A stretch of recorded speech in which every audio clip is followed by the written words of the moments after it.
So ito na yung bulbo na gagawin ko. Sinabi kong tatanggalin ko yung head, tatanggalin ko yung crankcase. Sabi ko na unahin ko yung crankcase, ang natatanggalin ko is nagbago yung isip ko. Ang inuna ko yung head, ang inuna ko. So ito, ayan, ayan, nagpandikit, ayan ayan kaya yan hindi na umiikot, mabigat pa ikutin kasi dumikit na, ayan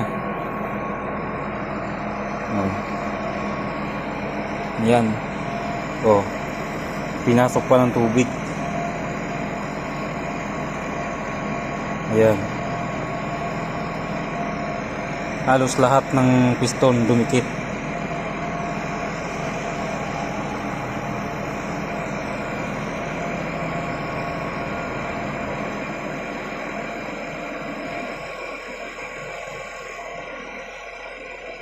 Ayan na, diba?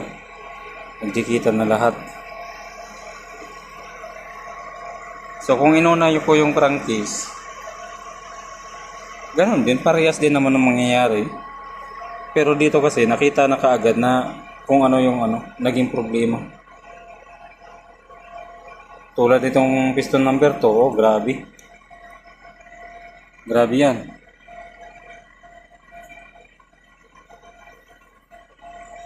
Talagang yung niyan, piston. Number 6, number 5, number 4, number 3. Halos lahat ng liner, lahat ng piston dumikit.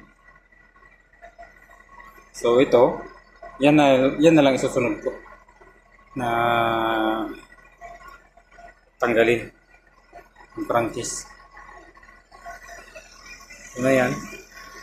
Tapos yung mga head niyan, ayan, ayan yung sa number 2. Yung number 2, grabe yan,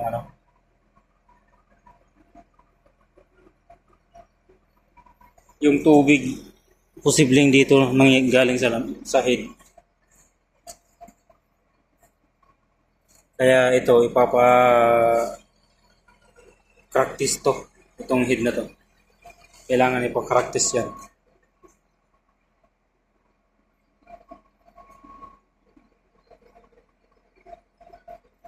So ito na Volvo, iba naman yung nito, ang seal.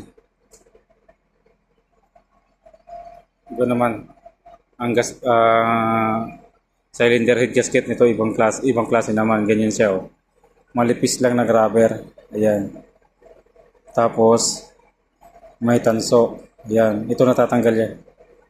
Matigas nang tanggalin yan, kailangan sikwatin.